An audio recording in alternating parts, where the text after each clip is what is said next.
ये है बलूचिस्तान, पाकिस्तान का गर्म तरीन इलाका, जहाँ पे 50 सेल्सियस से भी ज़्यादा गर्मी पड़ती है, जहाँ पे लोग नकल मकानी करते हैं ताकि वो जिंदा रह सकें। हम आपको दिखाएंगे लोगों की खुराक, लोगों का यहाँ पे रहन सहन, जहाँ पे सैकड़ों एकड़ तक कोई आबादी नहीं, जहाँ पे खंडर बियाबान ज़मीनें हैं। हम आपको ले चलेंगे बिल्कुल अंदर तक, जहाँ पे सारा पानी का दारोमदार बारिशों पे मुनस्सर है। ज़मीन से निकलने वाला पानी बेशतर कड़वा है। लोगों ने फिर भी यहाँ पे जिंदा रहने की मुख्तलिफ तकनीक निकाल रखी हैं। हम आपको दिखाएंगे यहाँ पे मुकामी लोगों का रहन सहन, किस तरह से वो अपने मवेशी पालते हैं, और आपको ले चलेंगे एक ऐसी जगह पे जहाँ पे सहाबा मुबारक की कब्र है।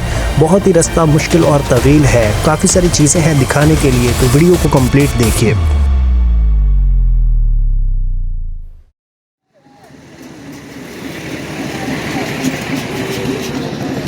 हमारा सफ़र शुरू होता है कश्मीर, एक शहर जो पंजाब, सिंध और बलूचिस्तान की बॉर्डर को आपस में जोड़ता है, जहाँ पे लोग बहुत ही सादा ज़िंदगी गुजारते हैं। लोगों ने आम छापड़ियाँ लगा के यहाँ पे अपने कारोबार का ज़रिया बना रखा है। यहाँ पे लोगों के सरों पे बहुत बड़ी बड़ी पग्गे होती हैं, जो कि ज़्यादातर सफ़ेद और स्याह कलर में आपको देखने को मिलेंगी, और जहाँ पे ज़्यादातर सफ़र जो है ऊँटों पे किया जाता है। लोग ऊँटों पे अपना सामान डाल के एक जगह से दूसरी जगह ले जाते हैं। जो ही आप बलूचिस्तान में इंटर होंगे तो हर किस्म की सड़कें यहाँ पे ख़त्म हो जाएंगी, क्योंकि यहाँ पे हर तरफ रेत और पत्थर आपको देखने को मिलेंगे, और दूर दूर तक आपको बीहड़ और जंगल दिखेंगे। यहाँ पे आबादी बहुत कम है और बहुत ही खुश्क साली का आपको यहाँ पे मंज़र देखने को मिलेगा।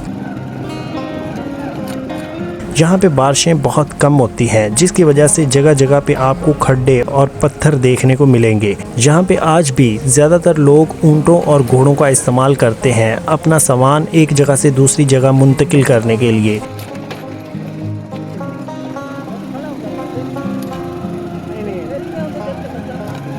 यहाँ पे खुश्क साली और गर्मी की वजह से लोगों ने अपने घर कच्चे बना रखे हैं ताकि वो आसानी से अपने घर से सामान दूसरी जगह पे मुंतकिल कर सकें। यहाँ पे ज़्यादातर लोगों का ज़रिया माश जानवरों पे मुनस्सर है, जिसमें बकरियाँ और भेड़ें हैं, और ज़्यादातर यहाँ पे लोग गाय पालते हैं। भैंसें आपको बहुत कम देखने को मिलेंगी, क्योंकि ये बहुत गर्म इलाका है। यहाँ के लोग बहुत मेहमान नवाज हैं, लेकिन जहाँ पे वसाइल कम होने की वजह से सब्जियाँ फल मुयस्सर नहीं होते, तो ज़्यादातर ये अपने जानवरों से ही खुराक का इस्तेमाल करते हैं, जिसमें दूध, लस्सी, मक्खन, घी और इस तरह की चीज़ें शेयर करेंगे। ये है बलोची रोटी, जो साइज़ में बहुत बड़ी होती है, तो इसके साथ आपको लस्सी बेशुमार पीने को मिलेगी।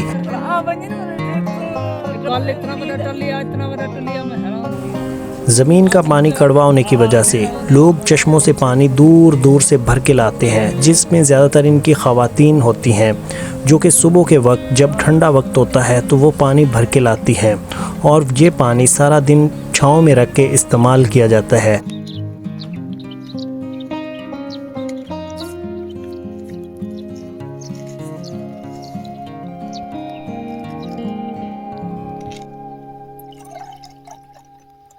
लस्सी को तो तेरा मज़े है बहुत चस्प है। हाँ। छाँव में बैठे हुए इनसे बातें हुई तो इन्होंने अपने इलाके के मुतालिक काफ़ी सारी चीज़ें हमें बताई, जिनमें मशहूर एक जगह हज़रत सुहेल बिन अदी रहमतुल्लाह अलैह एक सहाबी की कब्र मुबारक यहाँ पे मौजूद है। तो हमने फ़ैसला किया क्यों ना कब्र की ज़ियारत की जाए। रास्ते में कई सारी नदियाँ थी, कई आबशारें, जिनसे हमें क्रॉस करके जाना था। हमें रास्ते का मालूम नहीं था, इसलिए हमने साथ में मुकामी बंदे को हायर किया, जो कि एज ए गाइडियर हमें गाइड कर रहा था। इसने हमें बताया कि अभी नदी से हम बिल्कुल अलग होने वाले हैं और शायद आगे आपको पानी ना मिले, तो इस वजह से बेहतर होगा कि आप यहीं से वज़ू कर लें। बहती हुई नदी से हमने वज़ू किया और उसके बाद हम अपने सफ़र की तरफ रवां दवां हुए। रास्ता बहुत ही ज़्यादा दुश्वार और मुश्किल था, जगह जगह पे इतने सारे पत्थर। काफ़ी दूर चलने के बाद फिर अचानक से रास्ता बदल गया और हमें रेत के टीलों के सिवा जहाँ पे कुछ नहीं दिख रहा था, और उसके बाद एक पहाड़ नमा एक चढ़ाई थी, जिस पे हमने चढ़ के ऊपर की तरफ जाना था। कड़कती तेज़ धूप थी, पानी की एक ही बोतल थी जो कि हमारे पास ख़त्म हो चुकी थी। जहाँ के मुकामी लोगों के लिए इन रास्तों पे चलना बहुत ही आसान है। वो आपको इन इलाकों में दौड़ते, उछलते, चढ़ते, भागते दिखेंगे, लेकिन आप यहाँ पे बहुत ज़्यादा थक जाएंगे। उनके लिए यहाँ पे 2 घंटे का रास्ता है, लेकिन आपके लिए सारे दिन का। लेकिन फिर भी मैंने हिम्मत नहीं हारी और मैं जितनी स्पीड से चल सकता था मैं उनके पीछे चलता गया।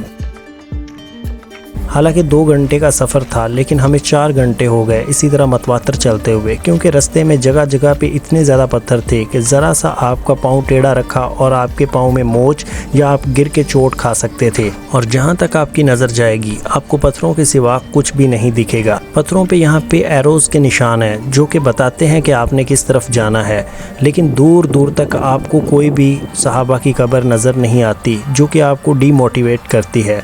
और ऐसे में अगर आपके पास पानी नहीं है तो आप फ़ौरन से डिहाइड्रेट हो जाएंगे। बहुत ज़्यादा तेज़ धूप है और रास्ता बहुत ही सख्त है, सख्त चढ़ाइयाँ यहाँ पे और काफ़ी तवील यहाँ पे सफ़र है। आप बाइक वगैरह पे यहाँ पे नहीं आ सकते, आपको बाइक या अपनी गाड़ी पीछे खड़ी करके आना पड़ता है। और भी काफ़ी सारी ना यहाँ पे कब्रें हैं, एक मस्जिद भी है। आगे मज़ीद बढ़ के वहाँ पे देखते हैं और इन मुकामी लोगों से पूछते हैं यहाँ की डिटेल के बारे में।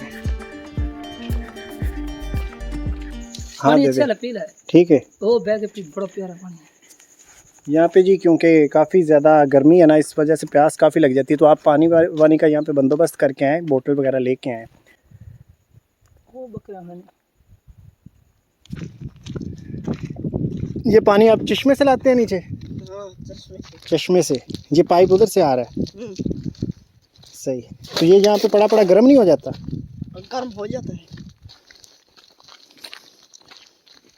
बर्फ़ तो यहाँ पे होती नहीं होगी, फिर आप इसको कैसे ठंडा करते हैं? ठंडा इधर लाता हूँ। अच्छा, यहाँ पे आप स्टोर करते हैं और यहाँ से भर के अंदर रख लेते हैं, जब वो ठंडा हो जाता है तो पीते हैं, पिलाते हैं, ऐसे ही ना? सही सही सही। तो यहाँ पे ये और भी काफ़ी सारी ना यहाँ पे कब्रें हैं। ये सारा ग्रेव यार्ड है और यहाँ पे रॉक्स को ऐसे जोड़ के ना कब्रों पे कुछ ऐसी शेप से यहाँ पे कब्रें जो है ना बनाई गई हैं। ये मिट्टी बहुत कम होती है ना ऐसे इलाकों में, सारे पत्थर ही होते हैं, तो इसी वजह से ये पत्थरों से मतलब कब्रों को यहाँ पे बनाया गया है। यहाँ पे अभी जूता उतार देना है, यहाँ पे दिखा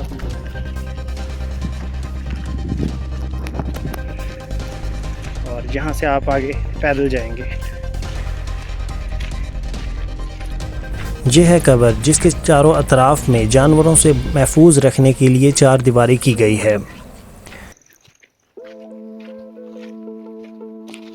और जो ही हम इसके अंदर दाखिल हुए तो हमें एक चट्टान नमा यहाँ पे बहुत बड़ी कब्र देखने को मिली, जिसके ऊपर जहाँ पे काफ़ी सारी चादरें और जहाँ पे कुछ तख्तियाँ लगी हुई थी जिन पे कुछ डिटेल लिखी थी। हज़रत सुहेल बिन अदी अंसारी आपने 27 हिजरी 9 ज़ुल्हज्जा को वसाल पाया। यहाँ पे कुछ डिटेल है जो कि आप वीडियो को पॉज करके पढ़ सकते हैं। यकीन मानिए इतनी गर्मी में भी यहाँ पे बहुत ज़्यादा सुकून आ रहा था।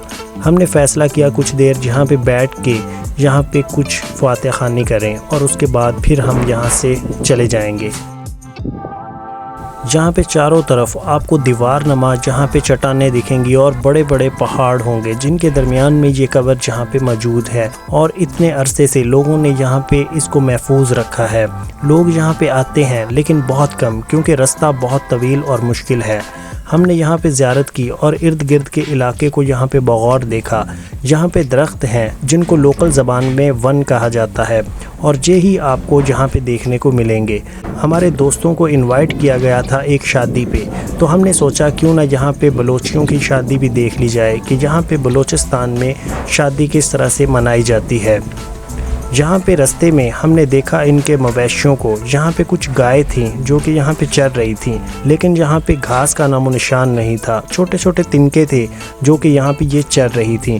हमने यहाँ पे कुछ बकरियों को देखा जो कि चट्टानों पे यहाँ पे चारा खा रही थीं, लेकिन ये भी पत्थरों में एक एक तिनका ढूंढ के यहाँ पे खा रही थी। सारा दिन खाने के बाद इनका पेट यहाँ पे भरता होगा।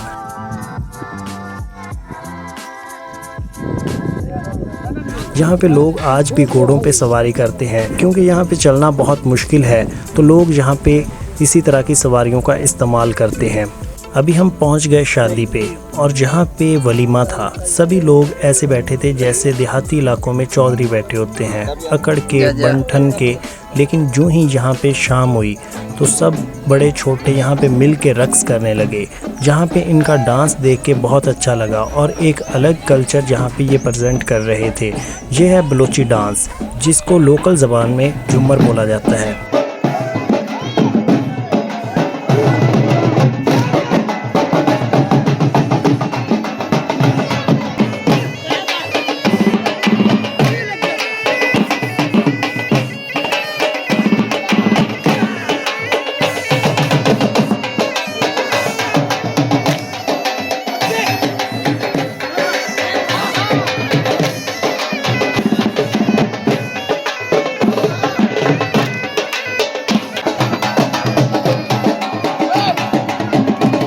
ये इनका ट्रेडिशनल डांस है जो कि हर शादी पे इसी तरह किया जाता है।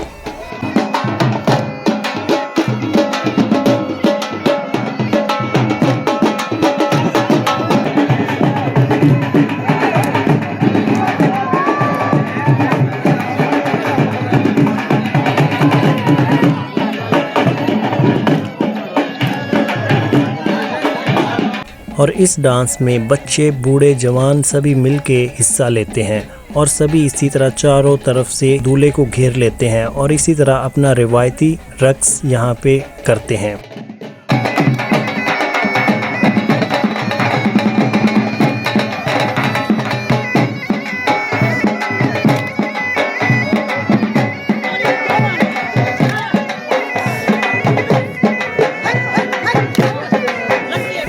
और ये रक्स इनका तमाम रात भर चलता है और इसके दौरान जहाँ पे फायरिंग भी होती है, जो कि मैंने वीडियो बनाना मुनासिब नहीं समझा।